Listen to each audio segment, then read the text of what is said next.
Good morning, good afternoon, and good evening, wherever you are in the world. And welcome to another episode of Glass Half Full, a podcast and a safe platform where we talk with a variety of teachers, entrepreneurs, spiritualists, uplifters, givers, shakers, and serenaders. Everyone has a lesson to learn and a lesson to share. Let's use our life experiences to enrich someone's heart, mind, spirit, and soul.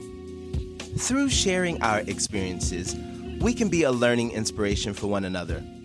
I'm your host, Chris Levins. Let's welcome today's guest.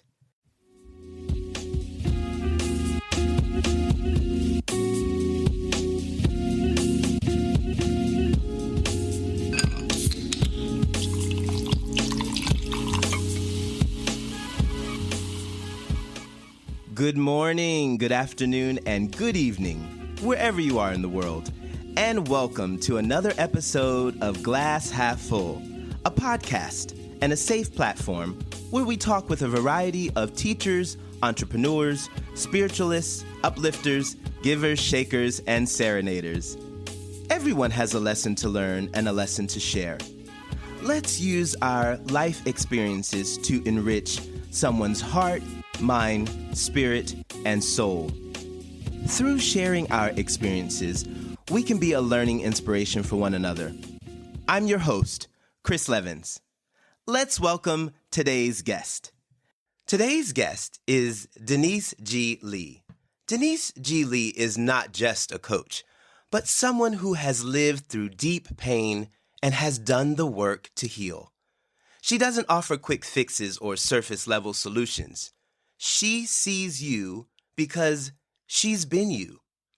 As an entrepreneur life coach, she works with high achievers who are outwardly successful but internally struggling. She helps you heal past wounds, manage stress effectively, and gain real clarity on the patterns keeping you stuck. As an introvert and a certified project manager, she understands the weight of expectations and the pressure to always have it together. Through her coaching, you don't just talk about strategies. You create a roadmap for healing and growth that actually works for where you are in life and business. Let's welcome Denise G. Lee. Good morning, good morning. Hi, Chris. I'm so glad to hear you. Thank you so much for taking some time out to be a guest here on Glass Half Full. We're happy to have you today. Can you tell everyone where you are in the world and what time it is? I am in the States. They call it the Lone Star State in Texas, and it is 9 o'clock in the morning. Yes, thank you so much for this morning chat. We appreciate your time. Well, we're going to jump right on in. I like to ask my guests this first question. I believe that our lives are in spiritual design. Can you share your life layout or blueprint with everyone? This is how you grew up, where, your family lifestyle, and then bring us up to today's time. If I had a theme or a through line that connected where I was to where I am, and it's this issue of betrayal. First, it began on the idea of people betrayed me, and then it ended on I betrayed myself, and then it led to I am responsible for myself. And so let me explain what I'm talking about. Mm-hmm. I'm not even going to sit here and say that my story is the worst or easier than anybody. Over the course of my own healing journey and talking with so many people, I realized that my story is one of many stories, but I will say that it was a very painful beginning. I remember my first memories as a child, putting my hand on the crib and shaking with tears in my eye, afraid of not being comforted, but by being hurt by my mother. From as long as I can remember until I was 11 years old, my mother physically, emotionally, and sexually abused me. I didn't have my own bed until I was 11 years old. Wow. And during that time frame, there was just horrors on horrors. And I'm not trying to explain this so for sympathy, but to say that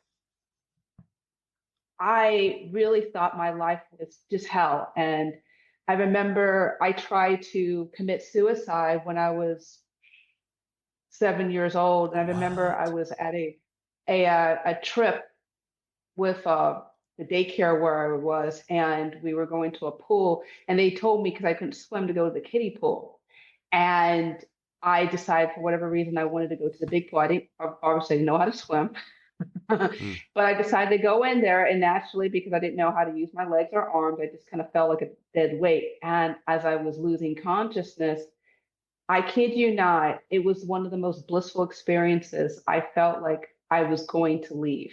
Wow. Because there was no one would have believed anything I was saying about what was happening at my home. My father was largely absentee. He was there physically, but he wasn't really emotionally there for myself or my two older brothers. And my mother was just left terrorizing all of us in various capacities. And I remember surviving that incident. Someone pulled me out and they gave me some resuscitated me. I didn't go to the hospital, but they gave me some other stuff to kind of evacuate all the chlorine out of my system. And I just remember at the experience feeling so sad that they left me alive. Wow. Wow. At 7 years old. At 7 years old.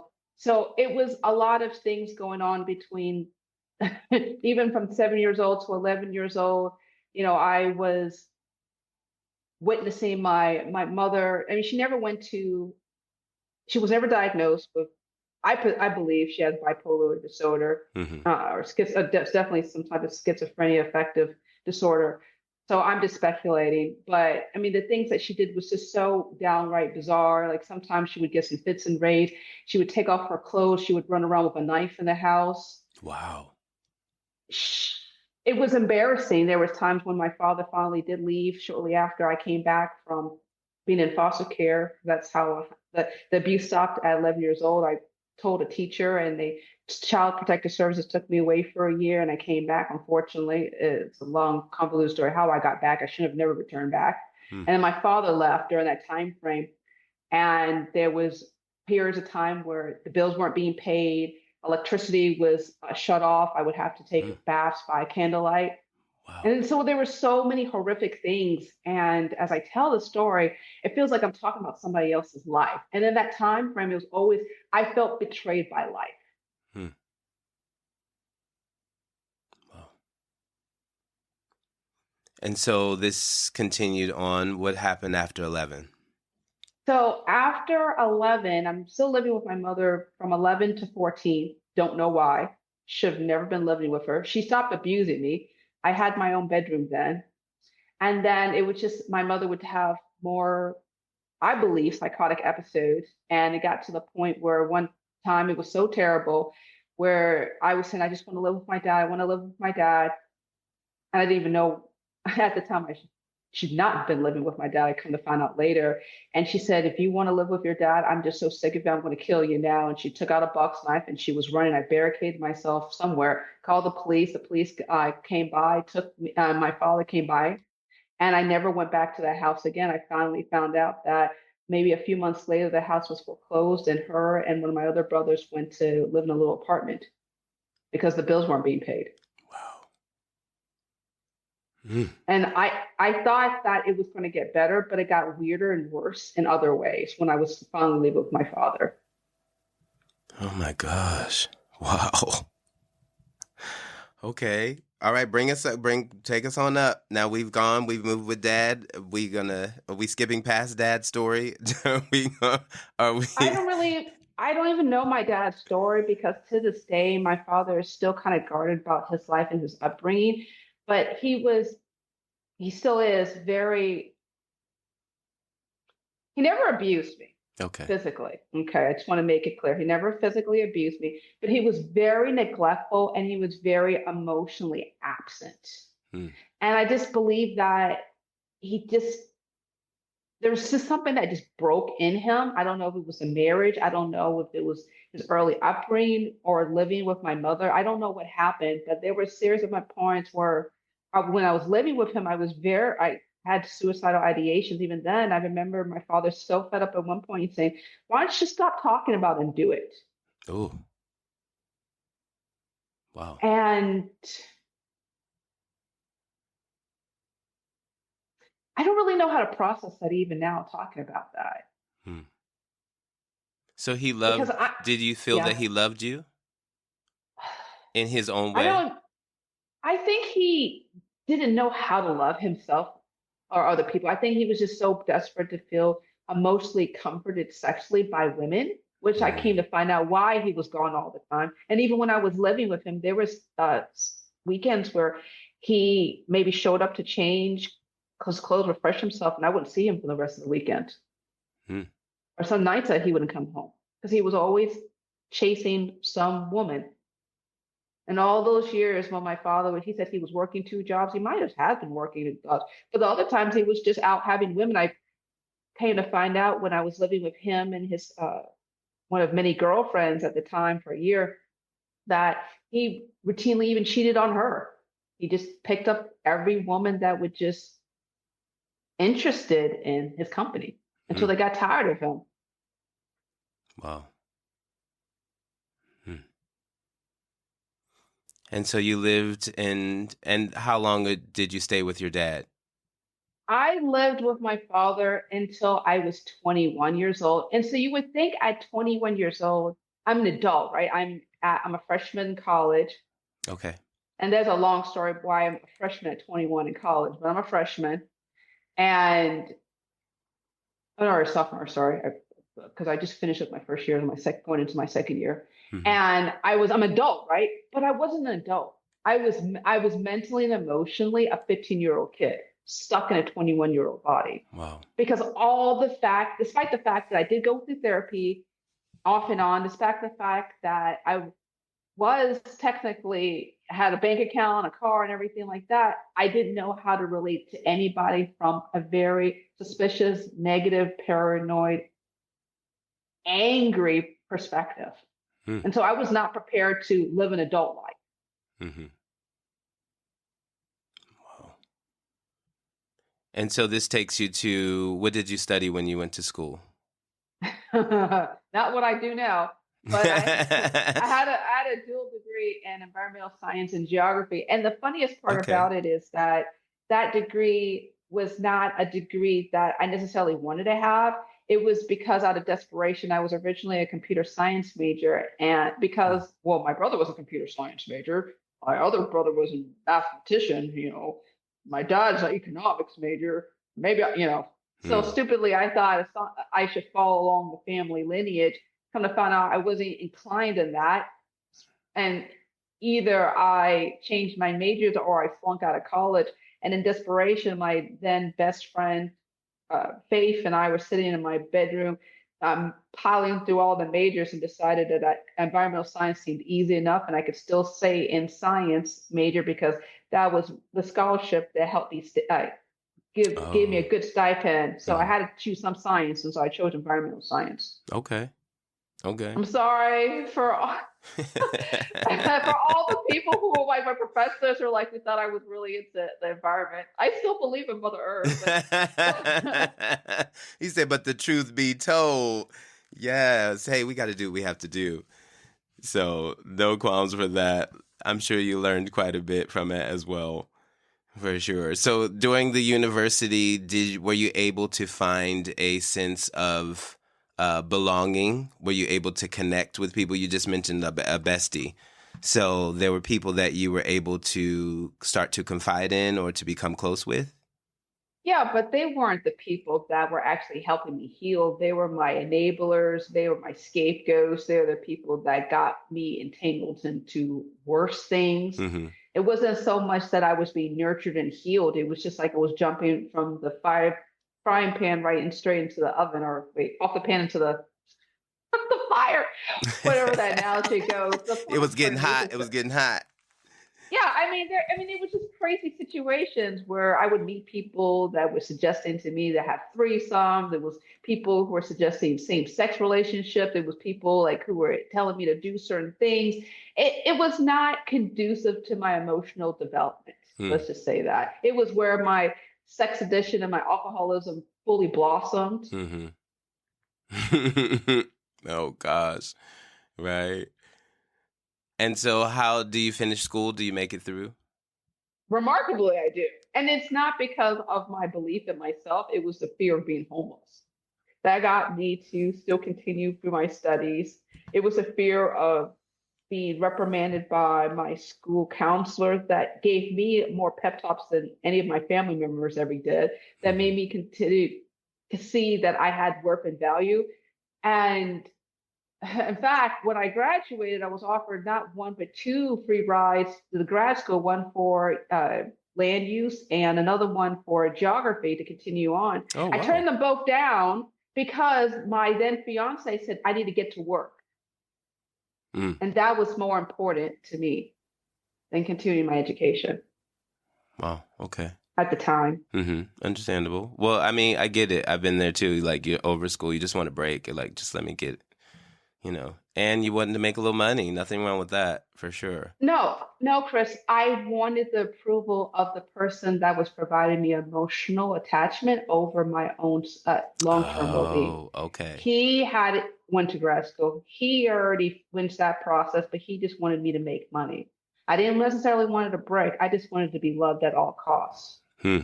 So you were willing to do what it was that he was saying that you should do.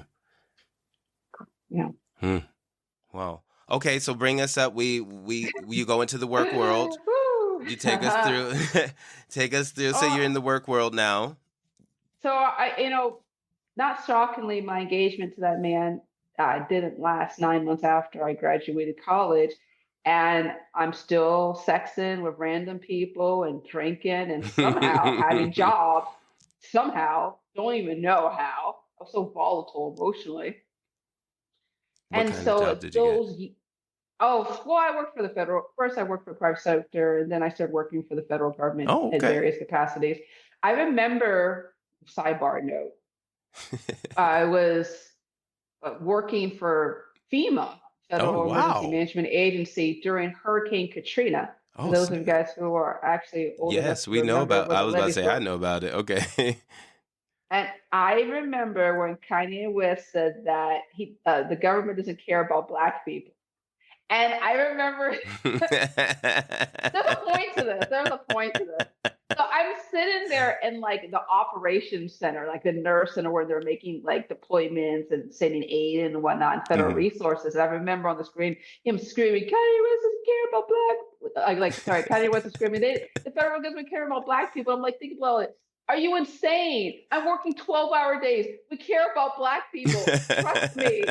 Trust me on this. I'm a black woman and I'm in this government and I'm telling you this. And so the reason why I'm saying this is that if you don't get the full picture of what's happening around you, you default to the negative worst case So scenario. true. So true. So true. This is it. This is it. Which is huge. I mean, and a lot of people aren't getting all the information. They're jumping to the conclusions that they hear and start from the jump. But anyway, so please continue. So you're working, So he's yelling on it was just a lot of weird things that were going on, and for like security reasons, I can't talk about every little Of thing that course, was of happening. course, of But course. I will say that it was very eye-opening working from the private sector and then the federal government and seeing certain things that's shown on the news. And it made me start to question certain things Hmm. about perspective. And during this time frame, I'm literally about to lose my job, more or less. Hmm. And I was about to get fired from the therapist. Can you even believe it? A therapist. I was telling the therapist about another sexual situation I was going through, and I was in the middle of my spiel. She said, "Just hold that thought." She walked up. This little old lady, a little nun, walked up, went to the filing cabinet, pulled out a sheet of paper, gave me a pencil, and said, "Fill out this questionnaire." I didn't know what the questionnaire was. And it was like, "Have you ever had sex in public?" And I'm like, who doesn't? As, Has sex, got in the way of your working relationship? Well, yeah, I've had sex in the workplace. Who hasn't? I'm like clicking all these things. And Chris, if it was like a pop quiz, I would have gotten like 8 out of 10. Oh Only my two things God. I said was that I didn't have sex with kids and I didn't get jailed. But everything I've done could have got me jailed. And the therapist looked at it and she's like, well, congratulations, you're a sex addict. This is beyond my pay scale. Here's a pamphlet to Sex Alcoholics Anonymous. Best of Wow. luck to you. Wow. Wow. That is so full on. That is so full on. Okay, so let me ask you, were you shocked by her diagnosis? Or did you say, okay, yeah, I kind of knew this? I was angry. I felt betrayed again. Because, I thought, okay, why? because I pouring my heart out to this lady, giving her my $20 copays. Shouldn't she do something for me? Shoot. For her to say, "Oh, go to the file cabinet and have you fill out a questionnaire." Oh my goodness. Okay, so we leave. We're done with her. She's just pushed us off to somebody else. So what are you doing now? Where does this propel you to do? So I have this sheet of numbers and locations, these nearby churches, and I was familiar with 12-step programs when I was living with my brother briefly. He had a DUI incident. I was more or less enabling him. And a coworker of mine at the time suggested I go to Narcotics Anonymous with her Hmm. because her son was addicted to various substances, narcotics, obviously. And I knew about 12-step recovery programs, but I didn't really engage in it because Mm-hmm. I thought, that's not me. I don't need this. But the fact that my life is falling apart, I'm about to lose my job. I clearly don't have any support system of people who actually want me healthy. Hmm. I have no therapist. What do I got to lose? So I pulled up to this one church. There's so many different churches all around the country and the world that Mm-hmm. has these meetings, but the scene is all the same. There's people chain smoking right outside the room. They're holding cups of coffee. They're fidgeting. They look like they've been run over by a car or worse, but they're somehow looking somewhat happy about it, which Oh I my don't quite gosh. get. And so I am feeling dejected, wondering, what my latest STD check results are. Oh And then gosh. going into and sitting in this old worn couch that was probably donated from somewhere and seeing signs like, easy does it, one step at a time. And I'm like, what is this? And I'm listening to people feeling happy about being sober, like not having sex for like years. I'm like, what do you mean? I haven't had sex in 12 weeks. What is this? And people saying, so happy that I'm here. Keep coming back. It works with me work. And everyone's holding hands. I usually don't get touched. And I'm like, and I felt weird because they were mostly older white men, but there was a sprinkle of other people there. So I'm like Mhm. the only black girl, 25 years old, surrounded by like middle-aged white dudes who got like divorced or jailed or convicted pedophiles, all this other stuff. Oh And like, my why am I here with these God. degenerates? Like presenting myself as holier than thou. And I felt betrayed again. I betrayed myself. Mm, I got myself here. But little did I know that it was actually the path to really awareness on a different level. mm. Tell us about it. It was the first time in my life that where with the work of the sponsor that I had and doing those 12 steps that I realized that maybe your mother wasn't out to get you. Maybe she was just deeply broken. Maybe Mm, your father wasn't neglectful. Maybe he was broken inside. mm, Maybe the things that you did was your own damn fault mm. and not because of circumstances. Maybe you need to start growing up emotionally. Here's how you do that. Yes. It was tools that, despite all the years in therapy, despite all the reprimands from teachers and friends and situations, it finally hit home that we see you, Denise, who you are. You're full of crap. That's okay. We were too. Here's a better way. Hmm. Seeing you for exactly where you're at and who you are for in that moment and being there.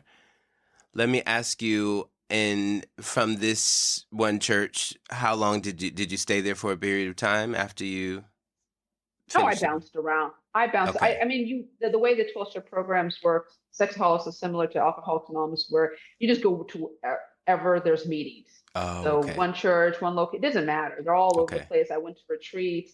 I mean, it was literally like a second family, and I needed it. I needed a place where I could actually start to grow up. Hmm. So were you able to change your sex addiction, as they say it? Were you able to find a different Yes path? and yes and no. So I was still in my alcoholism Okay. during that time Alcoholism. frame. Okay. So I wasn't completely sober. And unfortunately, even though I had periods of abstinence from the sex addiction, I did drag my then boyfriend, now husband, into, some of my addiction issues. And I do apologize to him for that. Hmm. But it was a time where I had to really start drying out. I didn't really stop using porn until I was fully stopped using porn. I was 34. Okay. That was the last time, 34. So I've Hmm. been dry almost 10 years from that Hmm. pornography. But the alcoholism, that was since my son was born, 9 years. Okay. So I had like steady long-term sobriety. So I had Hmm. ebbs and flows in between that, but it wasn't until my 30s that I finally started really taking my recovery life seriously and put the kibosh on certain things. Nice. And your husband, or boy partner then, and now he is in the same. I guess he as well. He stopped. Was he a drinker as well? Was he a person who was doing the same things that you were at the time? No, he's a good little Chinese boy from Queens, New York. Oh, He okay. didn't do any of that mess. Okay. He was into, just like any nerdy boy, anime porn. Okay. I didn't even know that. And it was funny because it wasn't until recently we were just kind of talking about it. And he was like, yeah, I kind of stopped using porn like shortly within the first year or two of our marriage too. I didn't even know that. Oh, wow. I didn't even know that. Like he was struggling with that too. Mm. But we didn't talk about it because we thought that once you're married with somebody and you're getting your sexual desires from that person, you shouldn't have that desire to look elsewhere. But the Hmm. fact of the matter is, we were both trying to heal from certain wounds, and even though we were married, we never talked about that. Mm. Again, and feeling about the communication. And I mean, this is something that you have to learn, right? To feel that we can come in and talk about all kinds of things, you know. Even though we are a couple, a lot of couples, aren't communicating about some of the real things that are happening. They just know the generalness about it.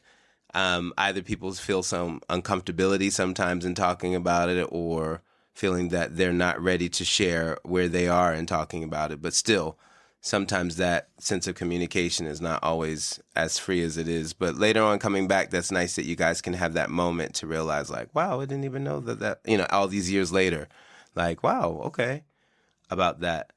So tell me about, let's bring me up to today's time. What is it? Tell everyone, what is it that you do today?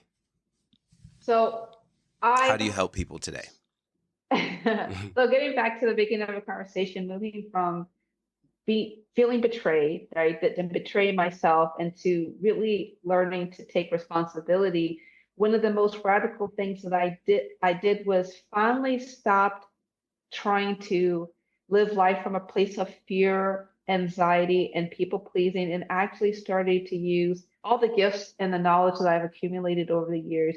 When I was uh, beginning my entrepreneurial journey, I started off doing personal training because it was a way to kind of quell the anxiety, because it was a great escape from the sex addiction. And I was pretty good at it, and barking orders and yelling at people. And that was awesome to the extent. And then I kind of just phased out and then did business coaching. And that wasn't, and because I do have a project management background, but that wasn't really who I was too. It just triggered my control issues and my people pleasing issues. And then now what I do is a kind of a hybrid of life coaching and trauma work. But I specifically talk to business owners and explaining how certain patterns in life actually come from unhealed traumas. And it actually brings me so much joy, Chris, to Hmm. finally be aligned with who I am, with my talents, my experience, and giving people hope. And Oh, so it kind of nice. brings everything back full circle that I know what it looks like to feel like your life is just solely so screwed beyond any means, but don't be discouraged. There's more ahead of you than behind you. I love that. I love that. Let's hear a word from one of our sponsors, Body and Voice Studios. Want to improve your singing, strengthen your vocal projection, or refine your diction? Now, you can take voice lessons from anywhere in the world with Body and Voice Studios. Their expert vocal coaches offer personalized online lessons so you can learn to sing from the comfort of your home, no matter where you are. Whether you're a beginner or an experienced singer, they'll give you the tools and understanding you need to use your voice with confidence. Mention Glass Half Full Podcast to receive $5 off your first trial lesson. Visit www.bodyandvoicestudios.com to get started today. Again, visit www.voicestudios.com. And this is it because you have had the experiences in your life. You can understand, you can relate, and that's huge, because nobody wants anybody telling them anything and you feel like you can't understand me.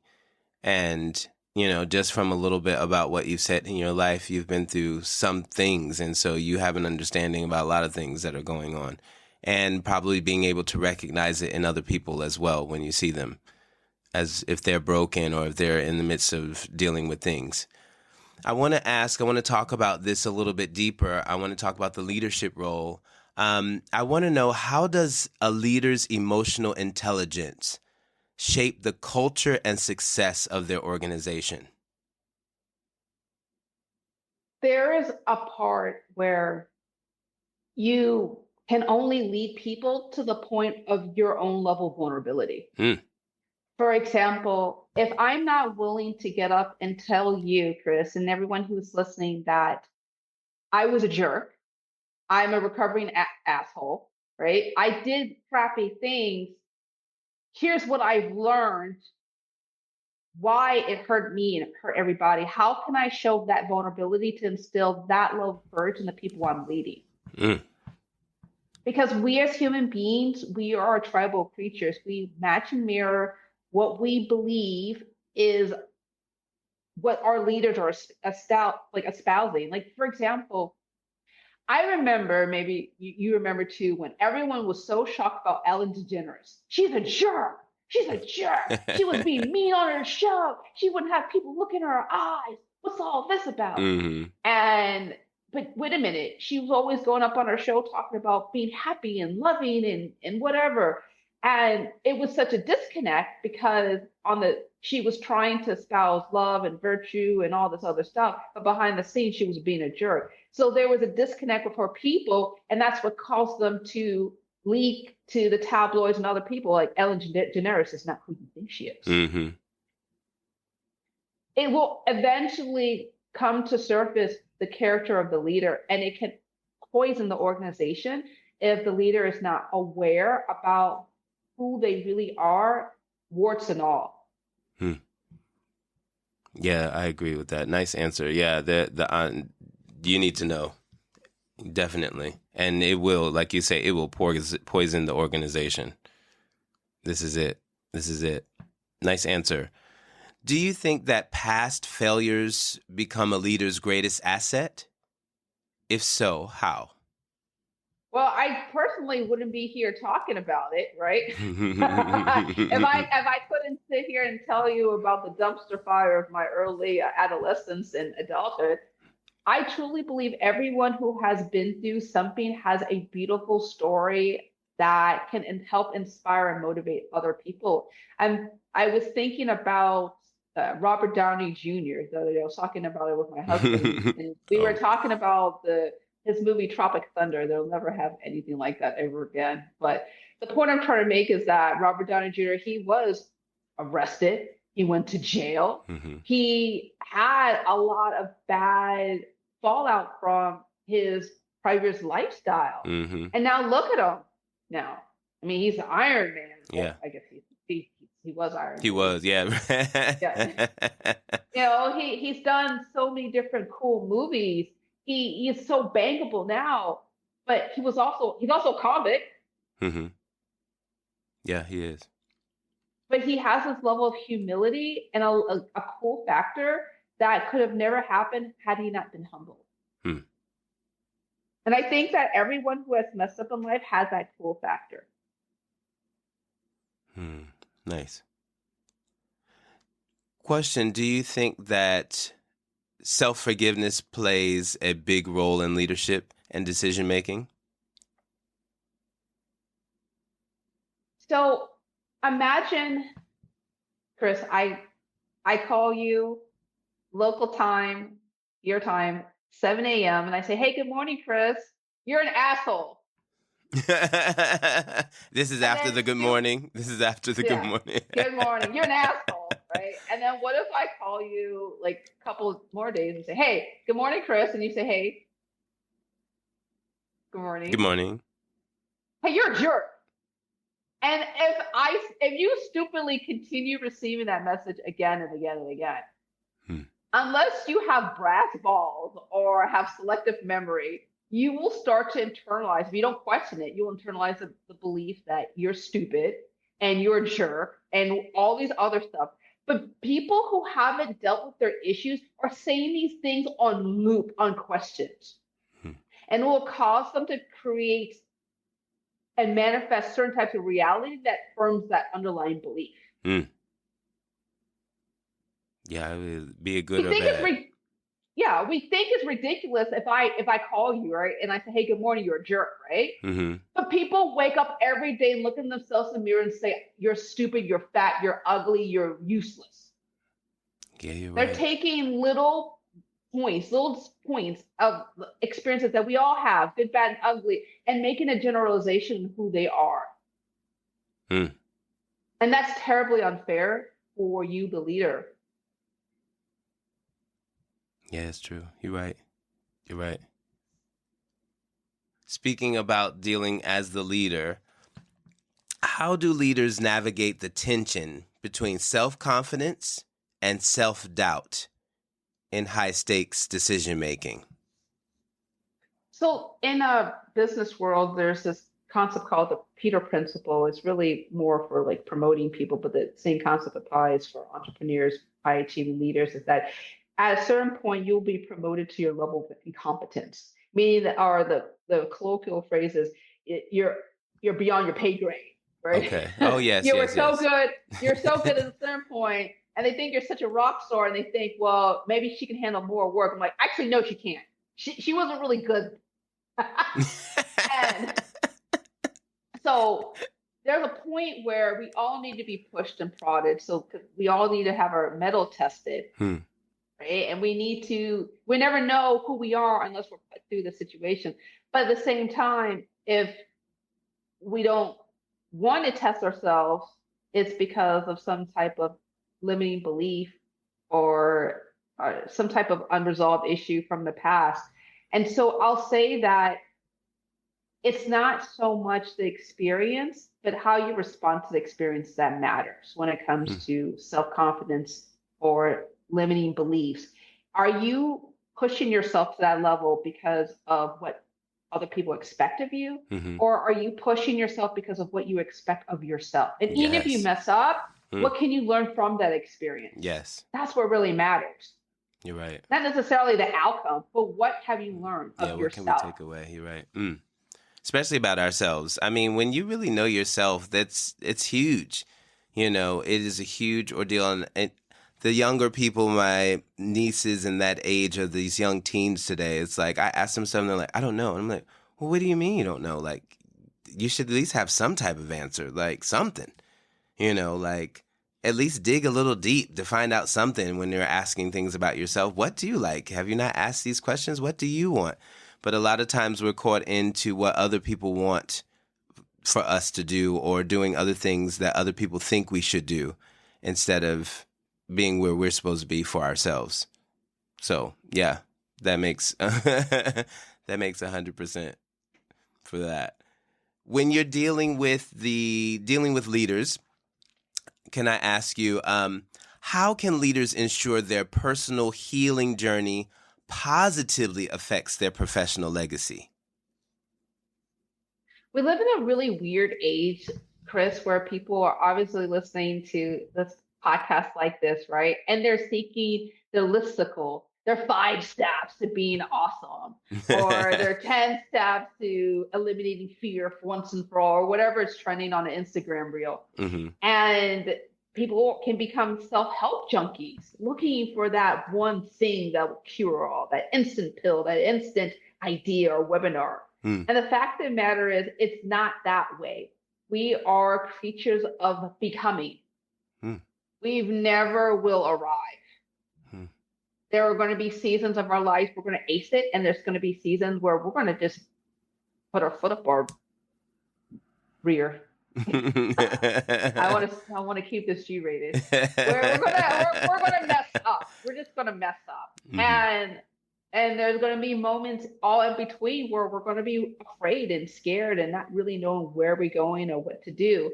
But I will say this: no matter what happens, if you are leaning into holding strong the best version of who you believe you can be, no matter, even if you fail or mess up, if you still hang tight to that, you're not just inspiring other people, you're inspiring yourself. Because at the end of the day, we have to be our own personal heroes, not necessarily heroes for our organization or our customers or clients, but for us. When we wake up and look in the mirror and say, you're a rock star. It doesn't matter if you have cancer. It doesn't matter if you just filed for bankruptcy. It doesn't matter if your partner left you. Can you still feel like a rock star? That's the whole part of living a successful life. Feeling like you're okay. I love that. Yes, right? And if not, learning how to be okay, not okay, and getting to be better to be okay as well. You know, like you say, the stages will come where we're on top and sometimes we're not, and that's okay. But if you have the tools to be able to navigate those moments when we're not, we'll make the situation go a lot easier, or the circumstances will definitely go a lot easier than not. You know, yeah, absolutely. Crystal, like, I just want to say that because it's on my mind right now, is that a lot of people think that they need to have certain things lined up. Like, I need to have my kids acting right. I need to make sure I'm bringing in this amount of revenue. I need to make sure that I've got good PR. This is huge. Like they look for all these externalities for signs that they will be internally okay. And that's not living. That's just surviving. That's scraping by. That's a scarcity mindset, because you're relying on things that are unpredictable to validate your internal worth. And your worth is 100% awesome. The fact that you're actually on the earth breathing oxygen. That's it. Nothing else. I love that. You're right. Nothing else. The fact that you are here, you are already awesome. You know, a lot of people can't even see past that small thing. It's the small things to be grateful, you know, just being grateful, you know, for sure. You can, it pushes you in a whole nother place. Well, you can't be angry and be grateful at the same time. It's not going to work.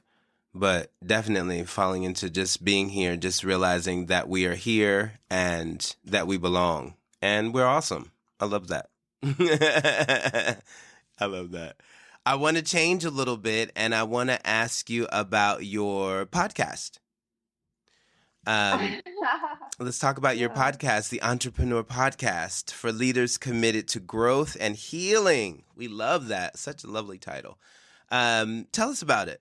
What is it that you have hope for? Why are you doing it? What do you want people to get out of the learning and listening?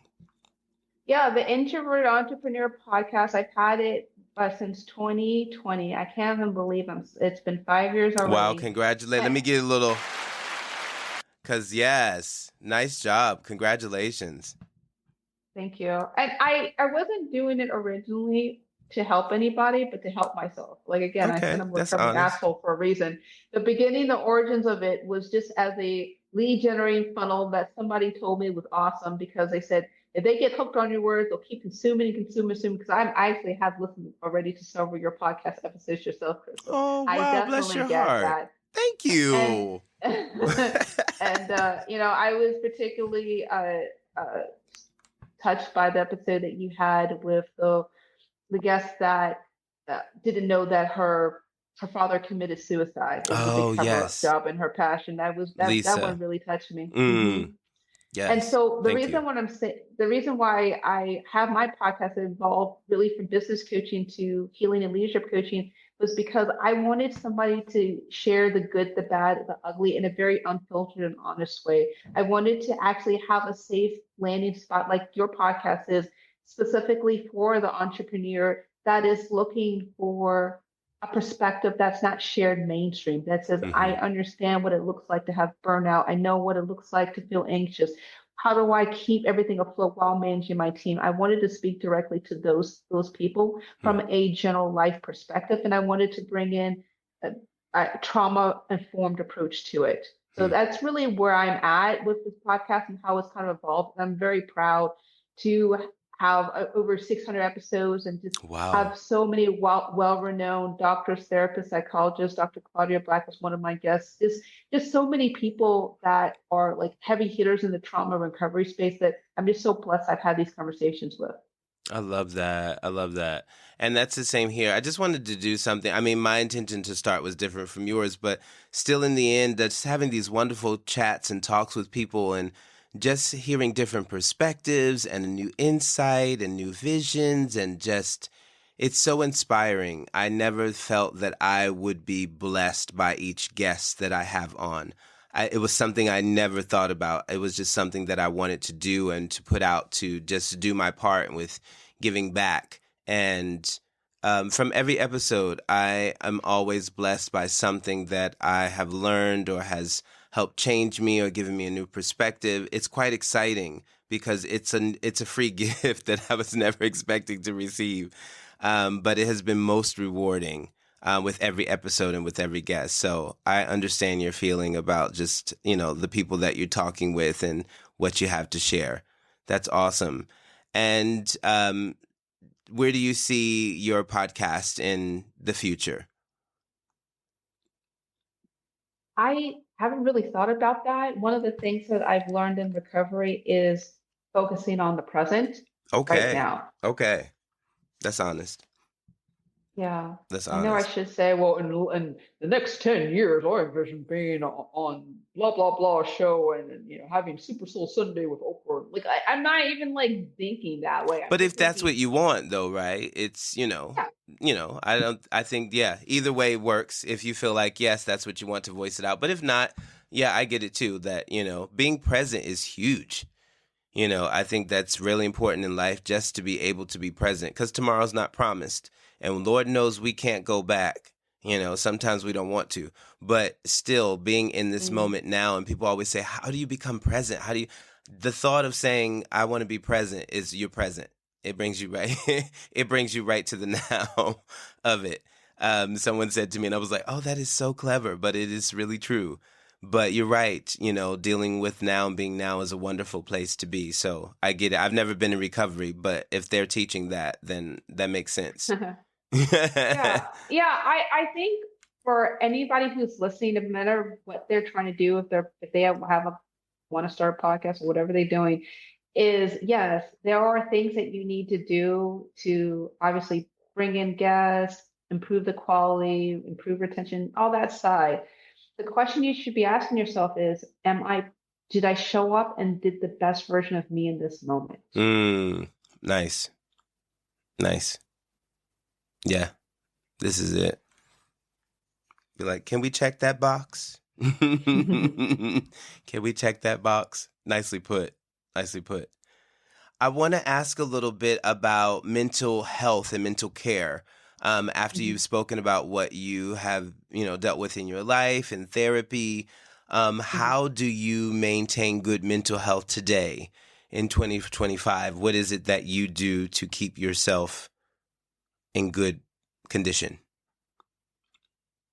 Well, here's the thing, mental health is interlaced with physical health, which is Yes. interlaced with spiritual health. Yes. There's not necessarily, we can just separate mental health because, like, for example, if you're not getting enough sleep or eating enough fruits and vegetables, or you're not attending to your spiritual health, connecting with nature or the creative, whatever you believe, you best believe you're not going to be thinking positive things about your neighbor No, you're or right. about your business. So these things are all interconnected. I wouldn't necessarily say that I'm focused on improving my mental health. I am making sure that if there's equilibrium with everything, and that being Hmm. said, I have wonderful mentors that help me make sure that I'm challenged emotionally and spiritually. Obviously, I have the love and support of my husband.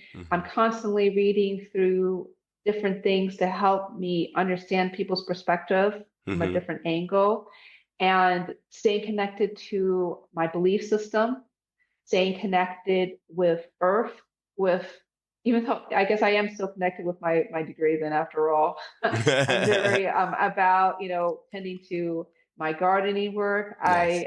I'm look right now, I'm sitting and staring at my pear tree. She's Oh, blooming. Yeah, wow. she blooms white flowers. Oh, I nice.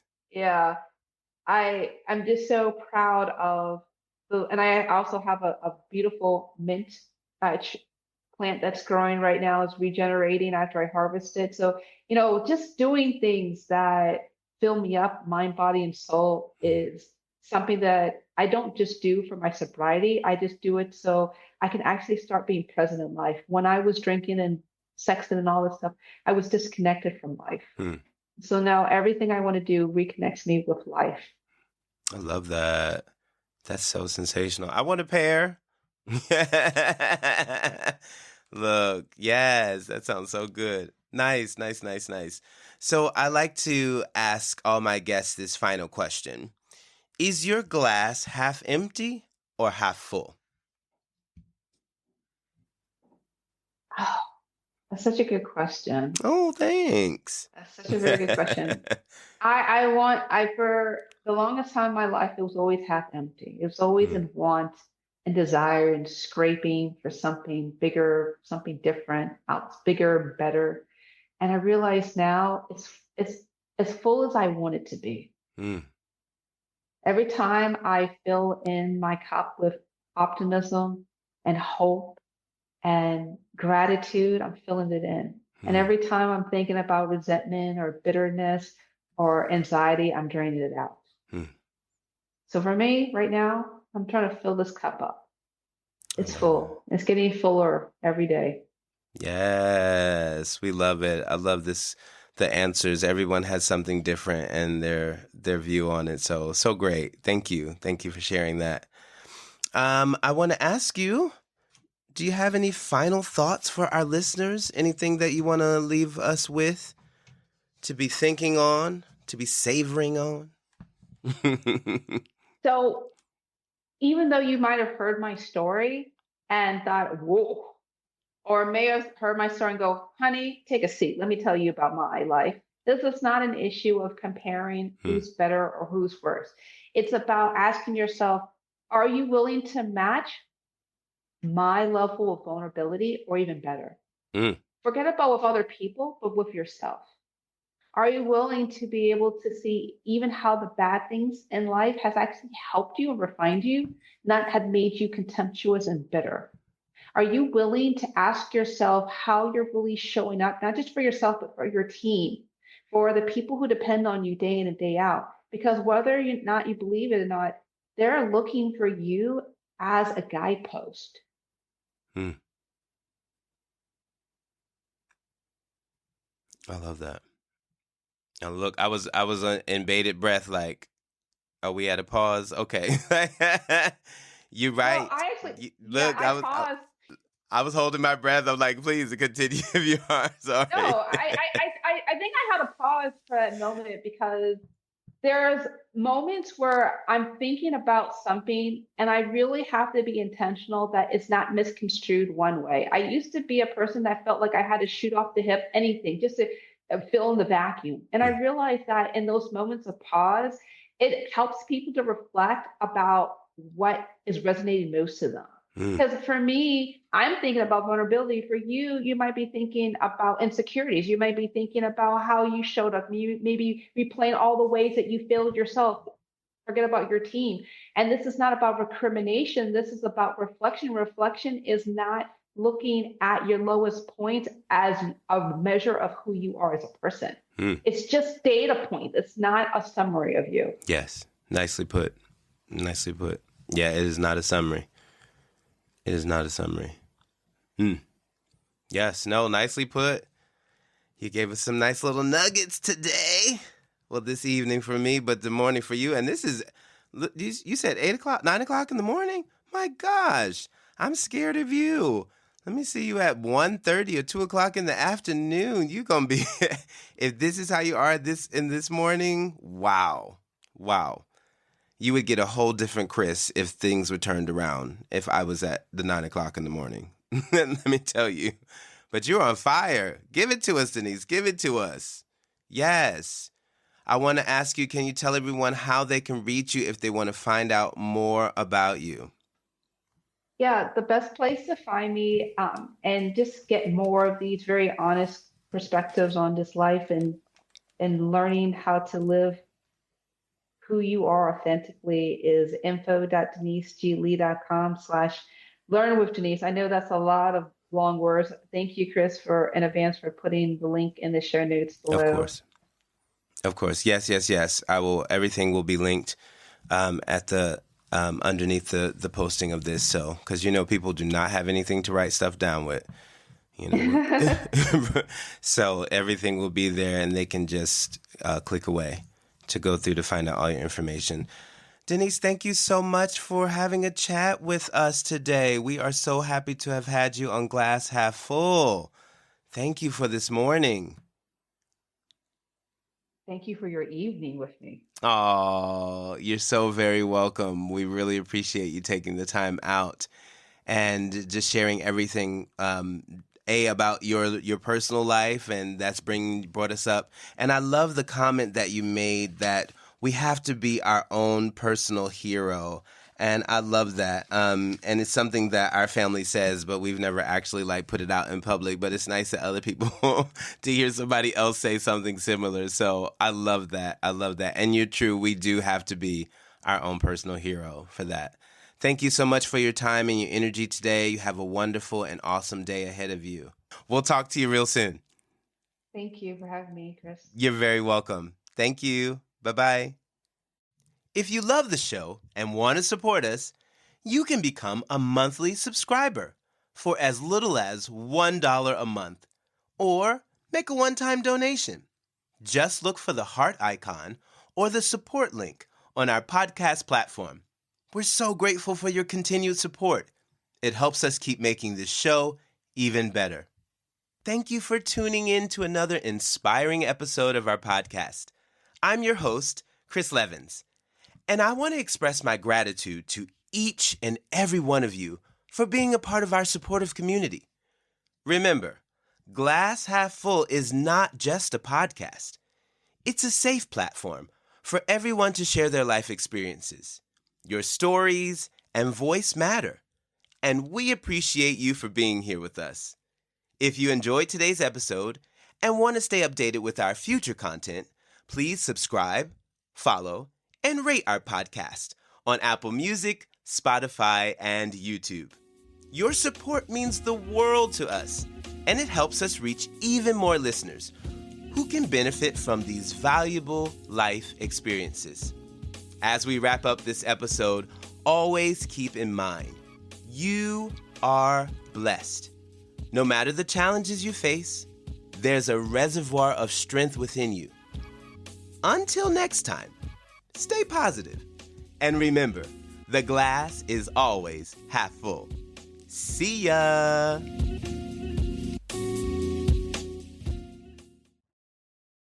Hello, listeners of Glass Half Full. Thank you for tuning in to another inspiring episode of our podcast. I'm your host, Chris Levins, and I want to express my gratitude to each and every one of you for being a part of our supportive community. Remember, Glass Half Full is not just a podcast. It's a safe platform for everyone to share their life experiences. Your stories and voice matter, and we appreciate you for being here with us. If you enjoyed today's episode and want to stay updated with our future content, please subscribe, follow, and rate our podcast on Apple Music, Spotify, and YouTube. Your support means the world to us, and it helps us reach even more listeners who can benefit from these valuable life experiences.